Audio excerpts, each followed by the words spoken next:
Specifics about the retort, how is that taken care of, maintenance. You want to see if the certificates are there and look at them. We even tell you that you should even walk into your crematory at least once a year unannounced. Have a checklist. Look at all the stuff. Are the licenses posted? Are the operators dressed appropriately? Are the facilities clean? Is the equipment there? Ask to see the cremation log. Is it up to date? Is there a maintenance schedule? All this will go back to you because you are the agent for the family. And while you may not see it, you at least have seen something there that they are up to date. It is important for you to do this at least once a year. Now, since we're finished now with the crematory, I'm just going to briefly touch on certain areas with regards to cemeteries. We also indicate that you should do a cemetery inspection. Again, you may know your cemetery, you may work with a couple of cemeteries in your area, again, depending where you're at. You know who they are. Spend time with them. Take them out to lunch. Talk about things. Make sure you're all on the same page about what happens when you bring a funeral in and what they're doing. All right? The FTC requirements, my notes are there.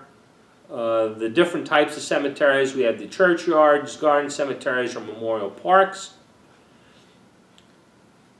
There's some definitions here. Again, you can take a look at them now. With regards to the definition of a marker, that's called a small headstone, usually of one piece, used to identify individual graves.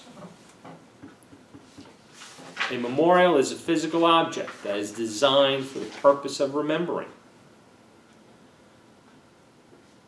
So with regards to the interment of cremation, cremated remains, there's a niche, and it's defined as a recess pardon me, or a space in a columbarium used for permanent placing of cremated remains. It's also known as the aesthetic covering for a foot cap or inner front panel of a casket. A columbarium is a structure, room, or space in a mausoleum or other building containing niches or recesses used to hold cremated remains. Important definitions that you should know. Basic cemetery terms. A section is a subdivision of a cemetery containing several blocks. A block is a subdivision containing several lots. A lot is a subdivision consisting of several graves or internment spaces. And a grave is an excavation in the earth as a placement for an interment.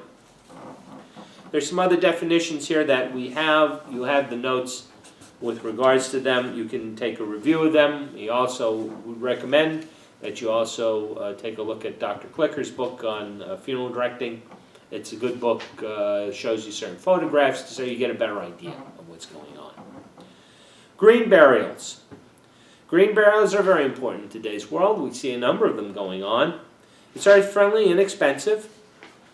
Green burials use products, services, and merchandise that are free of toxic or hazardous materials that are biodegradable or that minimize the use of energy.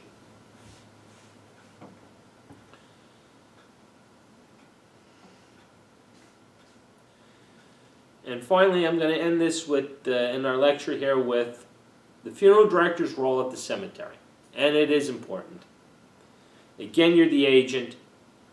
All right, when you're working in the cemetery, before you get there, you have to confirm with the cemetery that they're prepared to accept your funeral, confirm the location of the grave site and at your crypt, receive a receipt for acceptance of the deceased when you come into the cemetery. Make sure you have a written receipt. Now you get up to the grave, again, depends on the cemetery. Some cemeteries allow you to go up. There are cemeteries that may not. But these are general things that you should be on the lookout for. You should be, if you get up to the grave, inspecting equipment. Inspect the equipment, lowering device, or chairs at graveside. Is it raining outside? Is there a canopy there? How close are those chairs to the grave? Those are things you got to look at. Trip and fall hazards are a big potential there. So I'd be concerned about that, okay? Advise the cemetery ASAP, as soon as possible upon noticing any issue. It's their job, it's their cemetery, but it's your job as agent to let them know. I see a problem. I see it here. Can you take a look at it? Vitally important. Right? Protecting yourself, protecting your family, and everybody all around. As a funeral director, you have the job of supervising the committal ceremony. You should remain present until the casket is lowered in the grave or placed in a crypt. It is your job. Under state law, and most state laws, again check to make sure, I would feel very confident in saying that the states require you to supervise the funeral. Frequent in these lawsuits is negligence. It's your job to be there. What happens after the committal service? Are people going near the grave? Are they putting flowers on the casket? Are they throwing flowers in the grave? How close are they getting to the grave? It's your job to make sure that they're there, that it's safe for them to do, that it's safe for them to go near a grave or the casket, and that you're there until, again, the body is in the grave or in the crypt. It's very important. It's for you acting as the agent. I hope that you've gained some information and